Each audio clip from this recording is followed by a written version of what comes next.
எல்லாருக்கும் வணக்கம். செந்தமிழர் பாசறை இந்த பேரு நாம் தமிழர் கட்சியில இருக்கிறவங்க எல்லாத்துக்கும் தெரியும்.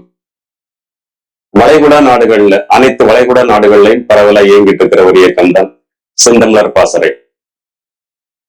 இந்த செந்தமிழர் பாசறை எப்ப ஆரம்பிக்கப்பட்டது, யாரால் ஆரம்பிக்கப்பட்டது, அதற்கான ஒரு பதிவு தான். செந்தமிழர் பாசறை கடந்து வந்த பாதை, தற்போதைய நிலை, இதை பார்க்க போறோம்.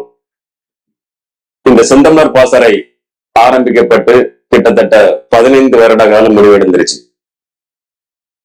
15 வருடங்களுக்கு பிறகு எதுக்கு இந்த பதிவுன்னு கேட்டீங்கன்னா, இந்த பாசறைய ஆரம்பிச்சு நிர்வாகம் செய்து ஆரம்ப காலங்களில் நடத்தி வந்த நிறைய நிர்வாகிகள் தற்சமயம் அரபு நாடுகளில் இல்லை, அவங்க ஊருக்கு வந்துட்டாங்க.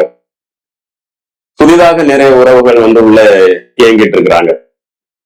அவங்க சேர்ந்து பாசறையை நடத்திட்டு இருக்கிறாங்க. எல்லாருமே செந்தமிழர் பாசறையில நம்ம ஒரு உறுப்பினர் இருக்கிறோம் அப்படிங்கிறது மட்டும்தான் அவங்களுக்கு தெரியும். இந்த செந்தமிழர் பாசறை எப்படி ஆரம்பிக்கப்பட்டது, அதோட வரலாறு என்ன அப்படிங்கிறது யாருக்கும் தெரியல. அதற்காக தான் இந்த ஒரு பதிவு. நான் சுரேஷ் அரங்கத்திற்கு உங்கள் அனைவரையும் வரவேற்கிறேன்.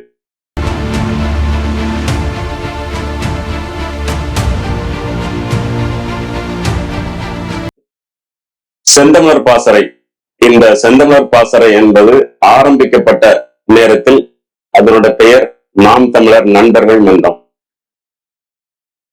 2010 வருடம், சரியாக 2010 ஆண்டுல அமீரகத்தின் ஷார்ஜா நகரில் ஆரம்பிக்கப்பட்ட இயக்கம் தான் நாம் தமிழர் நண்பர்கள் மன்றம்.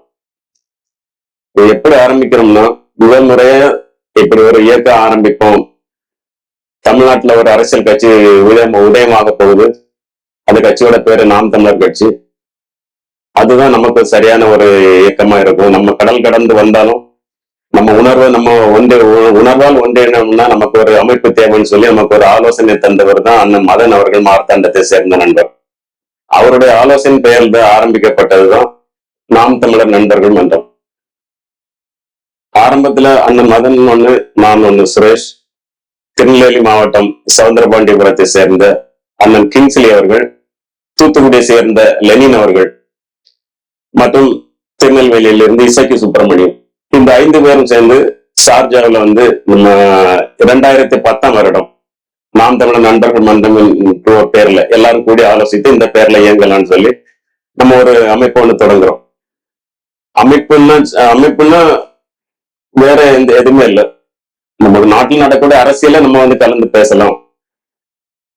நம்ம ஒரு இயக்கமா நம்ம இருக்கலாம், ஒரு அமைப்பாங்க இருக்கலாம், இந்த நாட்டோட சட்டத்திட்டங்கள் உட்பட்டு நம்ம ஒரு அமைப்பா இருக்கலாம்னு சொல்லிதான் நம்ம ஒரு 5 பேர் சேர்ந்து தொடங்கணும். கிட்டத்தட்ட ஒரு 3 மாத காலங்கள், 4 மாத காலங்கள், 5 மாத காலங்கள் வரை யாருமே இதுல இல்ல. நம்ம 5 பேர் மட்டும் கூடி பேசுறது அப்படி கலைஞ்சு போயிடுறதா இருந்தோம். அப்ப நானும் அண்ணன் மதன் அவர்களும் சேர்ந்து ஷார்ஜாவிலையும் சரி, துபாயிலும் சரி, லேபர் கேம்ப், தொழிலாளர்கள் விடுதி நிறைய இருக்குதுங்க. அப்ப தமிழ் நண்பர்கள் உறவுகளை சந்திச்சு நாங்க பேசுவோம்.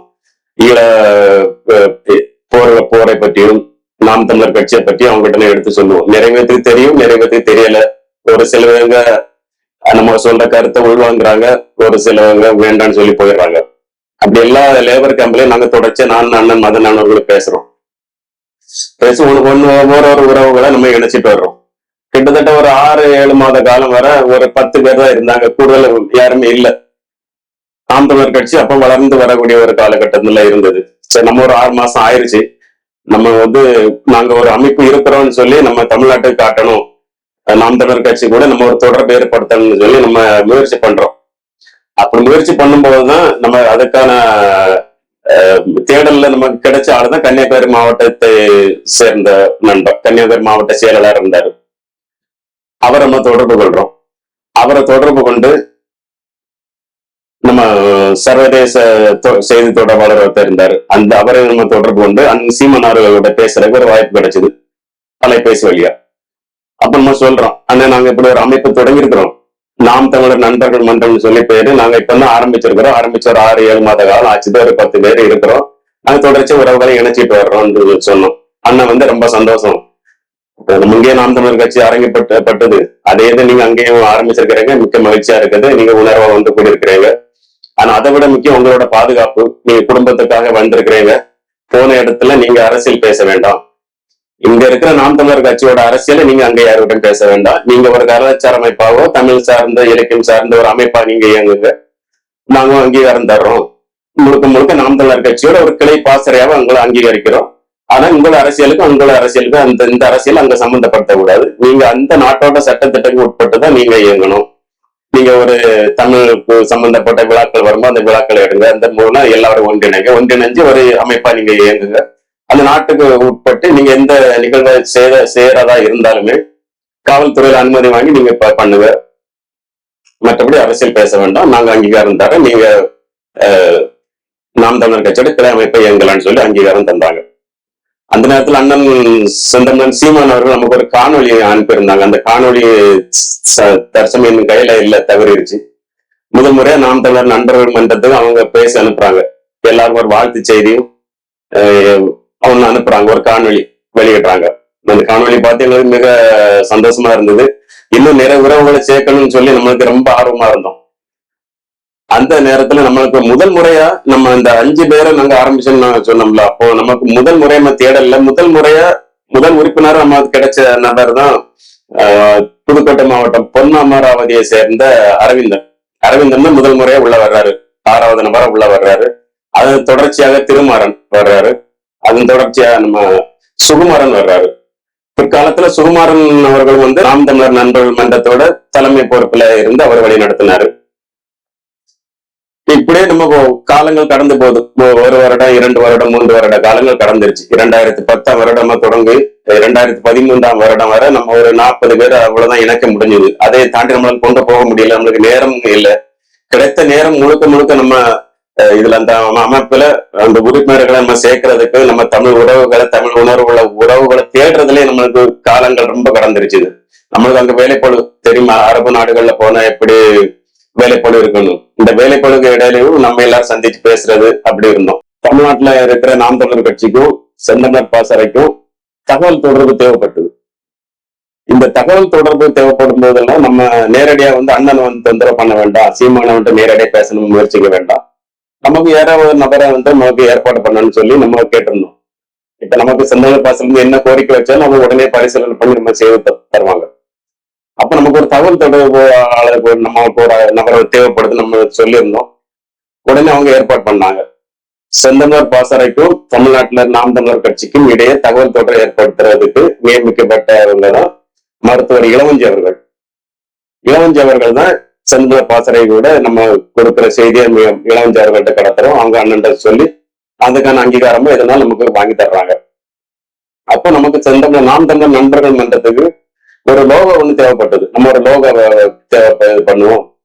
நம்ம துபாயோட இணைச்சு துபாயோட நினைவு சின்னங்கள் ஏதாவது நம்ம இணைச்சு ஒரு லோகோ ஒன்று தயார் செய்யலாம்னு சொல்லி நம்ம ஆலோசனை பண்ணும்போதுதான் இப்போ தற்சமயம் வர செந்தமிழர் பாசறைக்கு பயன்படுத்தக்கூடிய லோகோ, அந்த லோகோ வடிவமைச்சது யாருன்னா, நான் சொல்லியிருப்பேன், நம்மளுடைய நாம் தமிழர் கட்சியோட நம்ம முதல் முறை நம்ம இணைஞ்சவர் அரவிந்தன். அவர் தான் வடிவமைச்சது.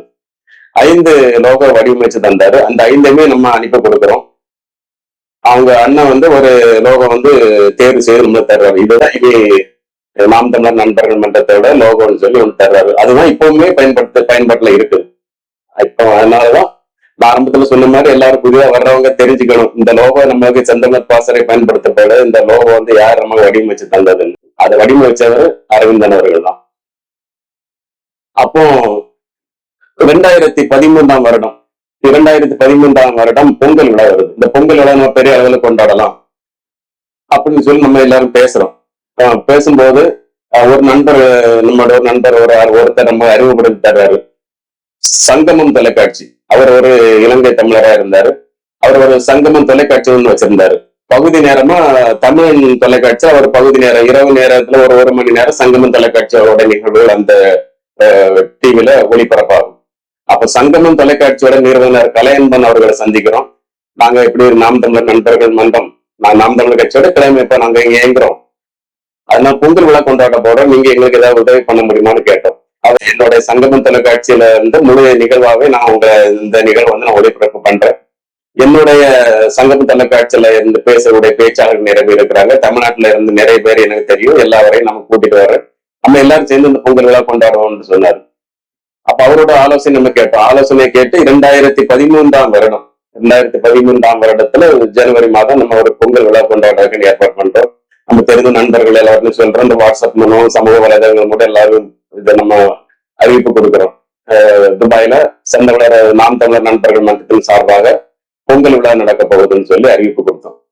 அப்போ நம்ம துபாயில இருக்கிற ஒரு உணவகத்துல ஒரு அறை எடுத்திருந்தோம். அறை எடுத்து பொங்கல் விழா கொண்டாடுற 2013 வருடம் அதை மிக சிறப்பா நம்ம கொண்டாடுறோம். நம்ம யாருமே எதிர்பார்க்காத அளவுக்கு மிகப்பெரிய ஒரு நல்ல ஒரு நிகழ்வாக நம்மளுக்கு அமைஞ்சிருச்சு. அதுல நம்ம பட்டிமன்றம் சரி, கவியரங்கம் சரி, அழகான ஒரு கவியரங்கம்.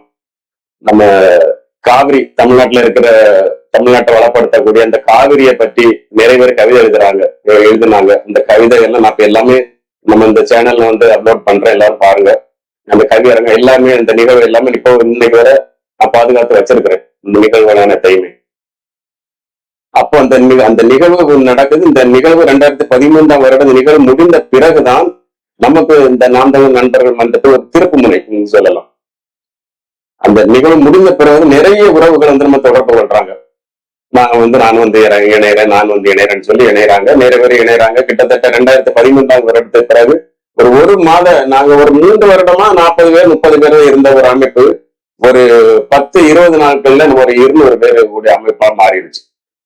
அப்போ 2013 வருடம் வந்து நான் வந்து பொறுப்புல இருந்து மாறுறேன். என்னோட தலைமை பொறுப்புல இருந்து நான் மாறுறேன். மாறிட்டு புதிய நபர்கள் உள்ள வர்றாங்க.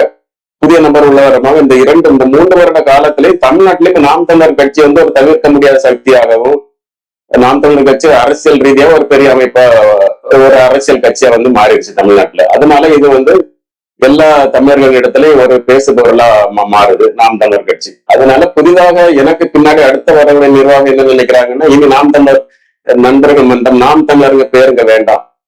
எதுவா இருந்தாலுமே இந்த அரபு நாடுகளுக்கு உட்பட்டு இந்த சட்டத்திற்கு உட்பட்டு நம்ம நடக்கணும்னு சொல்லி நாம் தமிழர்கள் பேர் அதுல இருந்து எடுக்கணும்னு சொல்லி ஆலோசனை கேட்கிறாங்க. அப்ப சீமானன்னு சொல்றாரு. அது சரிதான். நான் ஆரம்பத்துல சொன்ன மாதிரி நம்ம இந்த நாம் தமிழர் அமைப்புக்கும் அதுக்கும் அரசியல் ரீதியாக எந்த தொடர்பும் இருக்கக்கூடாது. நீங்க ஒரு கலாச்சார அமைப்பா தமிழர்கள் தேவையான ஒரு அமைப்பாக தான் இருக்கணும். அந்த நாடுகளுக்கு உட்பட்டுதான் இருக்கணும்னு சொன்னாங்க. அதே மாதிரி அண்ணன் தேர்வு செய்து கொடுத்த பெயர் தான் செந்தமிழர் பாசறை. 2014 வருடம் நாம் தமிழர் நண்பர்கள் மன்றம் வந்து செந்தமிழர் பாசறை பெயர் மாற்றம் செய்யப்படுது. ஆனா அதோட லோகோ எல்லாமே அதுதான். நாம் தமிழர் நண்பர்கள் மன்றத்தில் உருவாக்கப்பட்ட அந்த லோகம் இப்பவும் இருக்குது. இப்படிதான் நம்ம நாம் தமிழர் எங்க பேர் வேண்டாம் அப்படின்னு சொல்லிதான் அண்ணன் வந்து செந்தமிழர் பாசறை. இது நாம் தமிழர் கட்சியோட ஒரு பாசறை. இந்த அரசியல் ரீதியா அந்த சம்மந்தம் இருக்கக்கூடாதுன்னு சொல்லி மாத்தினாங்க. அது மட்டும் இல்ல, நாம் தமிழர் கட்சி வந்து செந்தமிழர் பாசறை வந்து ஒரு கிளை ஒரு அமைப்பாகவே நம்ம அங்கீகாரம் கொடுத்தாங்க. நம்ம செந்தமிழர் பாசறையில இருந்து என்ன கோரிக்கை நம்ம கொடுத்தாலுமே அதை உடனே பரிசீலனை பண்ணி நமக்கான ஒரு தீர்வு நமக்கு எப்பவுமே சொன்னாங்க. அதுல வந்து மறக்க முடியாது. நம்மளுடைய எல்லா கோரிக்கைகளுமே நிறைவேற்றுவாங்க.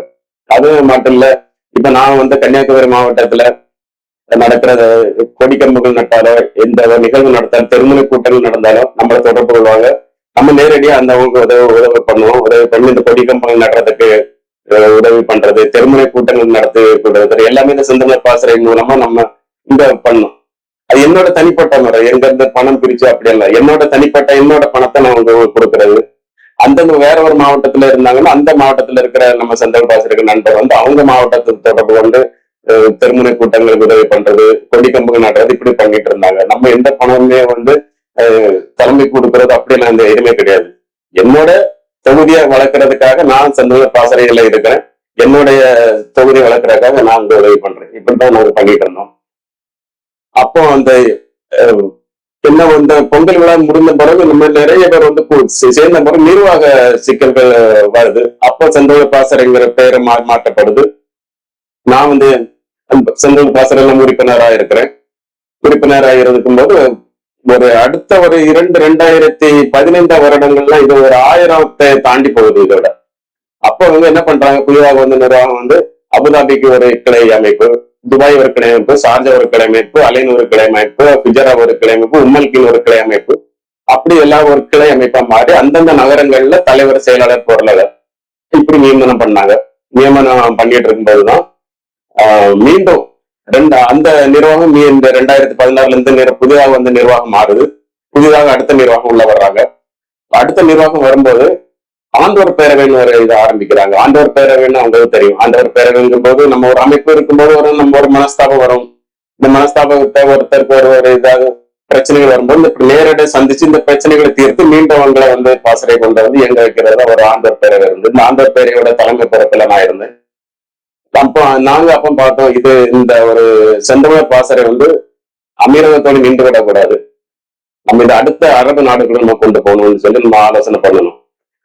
அந்த ஆலோசனையின் பேர்ல தான் முதல் முறையா இந்த செந்தமிழர் பாசறை சவுதி அரேபியால இருக்கிற நம்ம நண்பர்கள் தொடர்பு கொள்றோம்.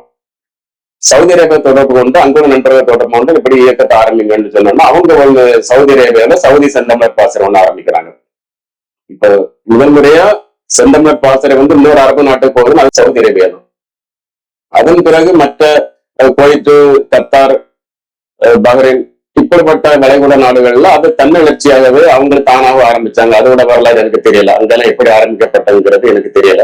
ஆனா சவுதி அரேபியாவில தொடர்ந்து நம்மளோட முயற்சினால சவுதி அரேபியாவுக்கு போயிடுச்சு. இப்போ அனைத்து வளைகுடா நாடுகள்லயுமே செந்தமிழர் பாசறை இருக்குது. எல்லா நாடுகள்லயும் செந்தமிழர் பாசறை இருக்குது.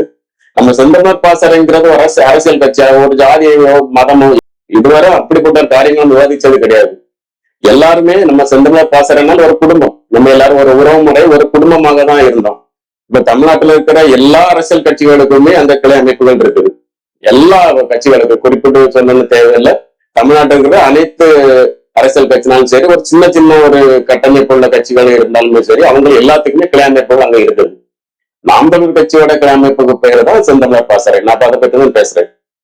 நாங்க இப்போ செந்தமிழர் பாசறை நம்ம நிகழ்வு எடுத்தாலுமே மற்ற அமைப்புகளுக்கு நம்ம தெரியப்படுத்துறோம். அவங்கள கலந்துக்குவாங்க. அவங்க நிகழ்வு எடுக்கும்போது நம்மகிட்ட சொல்லுவாங்க, நம்ம போவோம். தமிழ்நாட்டுல இருந்து நிறைய சிறப்பு விருந்தினர்கள் நிறைய வருவாங்க, நம்மளுக்கு அழைப்பு எடுப்பாங்க, நம்ம போவோம். அந்த வகையில நான் நிறைய அரசியல் தலைவர்கள் வந்திருக்கிறாங்க, எல்லாருமே சந்திச்சிருக்கிறேன். அப்ப நம்ம இனி இப்ப சிறப்பு விருந்தினர்களை கூட்டிட்டு வரணும், நம்ம நாம் தமிழர் கட்சியில இருந்து நம்ம பேச்சாளர்கள் கூட்டிட்டு வரணும்னு சொல்லி ஆலோசனை பண்ணிதான் 2015 வருடம் நினைக்கிறேன் அபுதாபி நகர்ல என்னோட நிர்வாகம் இல்ல, என்னோட அடுத்த நிர்வாகம் கல்யாண சுந்தரம் அவர்களை கூட்டிட்டு பாவேந்தர் பாரதிதாசன் அவர்களுக்கு ஒரு விழா எடுத்தோம். அந்த விழாவில நம்ம தமிழ்நாட்டுல இருந்து கல்யாண சுந்தரம் அவர்கள் கலந்து சிறப்புரையாற்றினாங்க. அது ஒரு மிகப்பெரிய விழாவா இருந்தது. இதன் பிறகு வளைகுடாவில் இருக்கிற எல்லா செந்தமிழர் பாசறைக்கும் நம்ம தொடர்பை ஏற்படுத்தி வளைகுடாவுக்குன்னு ஒரு செந்தமிழர் பாசறை ஆரம்பிக்கலாம்னு சொல்லிட்டு ஒரு ஆரம்ப கட்டத்துல இருந்து அது ஒரு 2017-18 காலகட்டங்கள்ல மொத்தமா நம்ம ஒரு வளைகுடா செந்தமிழர் பாசறை ஆரம்பிச்சாங்கன்னு சொல்லி வளைகுடா செந்தமிழர் பாசறைக்கான ஏற்பாடு நடந்தது. அப்போ 2018 காலகட்டங்கள்ல நான் வேலை செய்த நிறுவனத்துல ஆள் எண்ணிக்கை குறைக்கணும்னு சொல்லி பேச்சுவார்த்தை நடந்தது. அந்த பேச்சுவார்த்தையில என்னோட பெயரும் இருந்தது. நான் கிட்டத்தட்ட ஒரு 13 வருடங்கள் ஒரே நிறுவனத்துல வேலை பார்த்தேன். அது 10 வருடங்கள் மேல் பணி செய்தவங்க எல்லாரும் அவங்களுக்கு நான் ரிட்டைர்மெண்ட் கொடுத்துருன்னு சொல்லி எனக்கு வேலை போயிடுச்சு. நான் அப்ப 2018 ஊருக்கு வர்றேன். அது ஊருக்கு வரக்கூடிய காலகட்டங்கள்ல எனக்கு ஒரு பாராட்டு விழா வைக்கிறாங்க.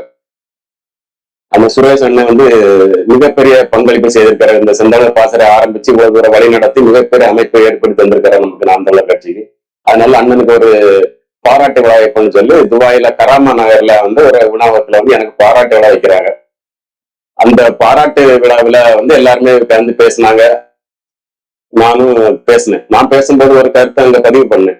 நான் என்ன கருத்தை பதிவு பண்ணேன்னா, நாம் தமிழர் கட்சி தமிழ்நாட்டுல வென்று அரசியல் கட்சியா வெல்லும் போது அது முதல் வெற்றி வேட்பாளர், முதல் சட்டமன்ற உறுப்பினர் கன்னியாகுமரி தொகுதியில இருந்தா வருவாருன்னு சொல்லிட்டு வந்தேன். அப்ப எல்லாருமே ரொம்ப ஒரு கரவொலி எழுப்பி அதை ஒரு ஆமோதிச்சாங்க நான் சொன்ன கருத்தை. அந்த கருத்துக்கு ஏற்றவாறு இப்போ காலம் கூடி வந்திருக்குது. இப்ப 2026ல கன்னியாகுமரி தொகுதியில செந்தமிழர் பாசறையில பயணித்த நம்மளுடைய சகோதரி மரிய ஜெனிஃபர் அவர்கள் போட்டிடுறாங்க. கண்டிப்பா அவங்க வெற்றி வாய்ப்பு ரொம்ப பிரகாசமா இருக்குது. என்னோட வாக்கு கண்டிப்பா நிறைவேறும். நான் 2018 கொடுத்த இந்த ஒரு வாக்கு இந்த 2026 கண்டிப்பா நிறைவேற போகுது. 2026 மரிய ஜெனிஃபர் அவர்கள் செந்தமிழர் பாசறையில் பயணித்த மரிய ஜெனிஃபர் அவர்கள் வெற்றி பெறுவாங்க. வெற்றி பெற்று முதல் சட்டமன்ற உறுப்பினராக ஆவாங்கன்னு சொல்லிட்டு நான் கண்டிப்பா நம்புறேன், என்னோட வாக்கு கண்டிப்பா நிறைவேறும். ஏன்னா இந்த தமிழுக்காகவும் இந்த இயக்கத்துக்காகவும் நாம் தமிழ் கட்சிக்காகவும் என்னோட மிகப்பெரிய நான் ஒரு அர்ப்பணிப்பான நான் வேலையை நான் செய்திருக்கிறேன். அன்னையில இருந்து நான் 2010 இருந்து இந்த 2025 காலம் வரை நம்மளுடைய எந்த விதமான ஒரு எதிர்பார்ப்பு இல்லாம முழு நேரமா நம்ம அந்த நாம் தமிழர் கட்சிக்காகவும் மிகப்பெரிய ஒரு பங்களிப்பை நான் பண்ணியிருக்கிறேன். இனி வருங்காலங்கள் நம்ம அந்த ஒரு பங்களிப்புல இருந்து மாற போறதில்லை. ஏன்னா நான் என்னோட அரசியல் வாழ்க்கை ஆரம்பிச்சது செந்தமிழர் பாசறையில இருந்து. நான் இப்பவும் சொல்றேன், செந்தமிழர் பாசறைங்கிறது சாதாரண ஒரு அமைப்பு இல்லை. ஒரு மன ரீதியாகவும் சரி, நம்ம ஒரு மொழி ரீதியாகவும் சரி, இன உணர்வோடும் சரி, மிகப்பெரிய ஒரு உணர்வை கொடுக்கிறவங்க செந்தமிழர் பாசல இருக்கிறாங்க. இங்க இருந்து கடல் கடந்து போனாலுமே இவங்க எந்த எந்த விடயத்துல தமிழ் மொழியோ நம்மளுடைய இனத்தை கண்டிப்பா விட்டு கொடுக்க மாட்டாங்க. அதனாலதான் அவங்க எல்லாருமே சேர்ந்து இப்போ ஒரு அமைப்பாகவும் ஒரு குடும்பமாகவும் இன்னும் வாழ்ந்துட்டு வர்றாங்க. மற்ற கட்சிகள் இருக்கிறாங்க, 1 2 பேர் 5 பேர் 10 பேர் அப்படி கூறி கலைஞ்சு பேசுவாங்க. நான் தமிழ் கட்சி அப்படி இல்லை. நம்ம ஒரு கிளை வாரியா கூட, வார்டு வாரியா கூட நாங்க அங்க நியமிச்சிருக்கிறோம், பொறுப்பாளர்கள் நியமிச்சிருக்கிறோம். செந்தமிழர் பாசறையில் அவ்வளவு பெரிய ஒரு கிளை பரப்பி மிகப்பெரிய அமைப்பா இருக்குது செந்தமிழர் பாசறை. இன்னைக்கு நான் கேள்விப்பட்டத கிட்டத்தட்ட 42,000 மேல் உறுப்பினர்கள் இருக்கிறாங்க. வளைகுடா செந்தமிழர் பாசறையில 42,000 மேல் உறுப்பினர் இருக்கிறாங்க. 2018 இருந்து நாங்க விட்டுட்டு வந்த பிறகு எனக்கு பெருசா நாங்க தொடர்பு வைக்கல. நான் ஒரு 2020 வரை தொடர்புல இருந்தேன். அதுக்கப்புறம் என்னோட வேலைப்பழு காரணமாக நான் தொடர்புல இல்லை. இருந்தாலும் எனக்கு தெரிந்த ஒரு சில நண்பர்கள் நான் இருக்கும்போது என்னோட நிர்வாகத்துல இருந்த உறவுகளோட நான் இப்பவும் தொடர்புல இருக்கிறேன். ஆனா பெரிய அளவுல தொடர்புல இல்லை. அதனால இப்ப தற்சமே இருக்கிற செந்தமிழர் பாசறை நிலவரம் என்னன்னு எனக்கு தெரியல. இப்ப கூட கோயிட்ல நடத்தினாங்க பெரிய அளவுல பொங்கல் விழா, அமீரகத்திலும் பெரிய அளவில் பொங்கல் விழா நடத்தினாங்க. அப்ப அதோட புகைப்படங்களை நான் அனுப்பி தந்தேன், பார்த்தேன். மிகப்பெரிய மகிழ்ச்சியா இருந்தது. ஏன்னா இந்த செந்தமிழர் பாசறைக்கு அடித்தளம் விட்டது நிறுவனங்க நான்கிற எனக்கு ஒரு மிகப்பெரிய ஒரு மகிழ்ச்சி இன்னும் இருக்குது. செந்தமிழர் பாசறை நடக்கூடிய ஒவ்வொரு நிகழ்வு பார்க்கும்போதும் எனக்கு ரொம்ப சந்தோஷம். இனி எத்தனை ஆண்டுகளா இருந்தாலும் சரி, இந்த செந்தமிழர் பாசறைங்கிறது ஒருபோதும் அங்க இருந்து மறையாது. தமிழ் இருக்கிற வரை செந்தமிழர் பாசறை இருக்கும். செந்தமிழர் பாசறைக்கு கிடைத்த அங்கீகாரங்கள் நம்ம சொல்ல போனா, நம்ம சகோதரி மரிய ஜெனிஃபர் அவர்களுக்கு கன்னியாகுமரி தொகுதியில போட்டியிட்ட வாய்ப்பு கொடுத்திருக்கிறாங்க. நம்ம செந்தமிழர் பாசறை பயணிச்ச அரவிந்த் குருசாமி இந்த உறவுக்கு கரூர்ல அரவக்குறிச்சின்னு நினைக்கிறேன், அங்க போட்டியிட வாய்ப்பு கொடுத்தாங்க. ஆசை செல்வன் அவர்களுக்கு திருப்பத்தூர் தொகுதியில போட்டியிட வாய்ப்பு கொடுத்தாங்க. அதனால அங்கீகாரம் நமக்கு செந்தமிழர் பாசறைக்கான அங்கீகாரம் ஒருபோதும் நாம் தமிழர் கட்சியில குறை போறதில்லை. 2010 எப்படி என்ன உறவு இருந்ததோ அதே உறவு இப்போ நீடிக்குது. அதனால செந்தமிழர் பாசறை உறவுகள் அனைவருக்கும் என்னுடைய ஒரு ராயல் சல்யூட். நீங்க எங்க இருந்தாலுமே அந்த உணர்வோடு இருக்கணும், இருப்பீங்கன்னு நான் நம்புறேன். கண்டிப்பா நான் உங்களுக்கு புரிய வைக்கிறதுக்காக தான் புதிய உறவுகள் நிறைய பேர் இருப்பேங்க. செந்தமிழர் பாசறை எப்படி ஆரம்பிக்கப்பட்டது, எப்படி கடந்து எப்படி வளர்ச்சி அடைந்து வந்ததுங்கிறதுக்காக, உங்களுக்கு எல்லாருக்கும் தெரியணுங்கிறதுக்காக தான் நான் அந்த பதிவை நான் போடுறேன். இதன் மூலமா உங்க எல்லாரும் சந்திச்சதை நான் மிக்க மகிழ்ச்சி அடைகிறேன். மீண்டும் ஒரு அடுத்த நிகழ்வை நம்ம சந்திப்போம். நம்ம 2013ஆம் வருடம் நான் தொடங்க நம்ம செய்த பொங்கல் விழாவை இந்த நான் சேனல்ல பதிவேற்றம் பண்றேன். நாம் தமிழர் கட்சியோட வெளிநாட்டு அமைப்பு அதிகாரப்பூர்வமா நடத்த முதல் பொங்கல் விழா 2013ஆம் வருடம் துபாயில் நடத்த பொங்கல் விழா தான். அது நாம தலைமையில் நடத்த பொங்கல் விழா தான். அது பொங்கல் விழா பதிவேற்றம் செய்யற நீங்க எல்லாரும் பாருங்க. எல்லாரும் மீண்டும் நம்ம உணர்வா இணைஞ்சிருக்கோம். மீண்டும் நல்ல ஒரு சந்தர்ப்பம் சந்திக்கிறேன். நன்றி.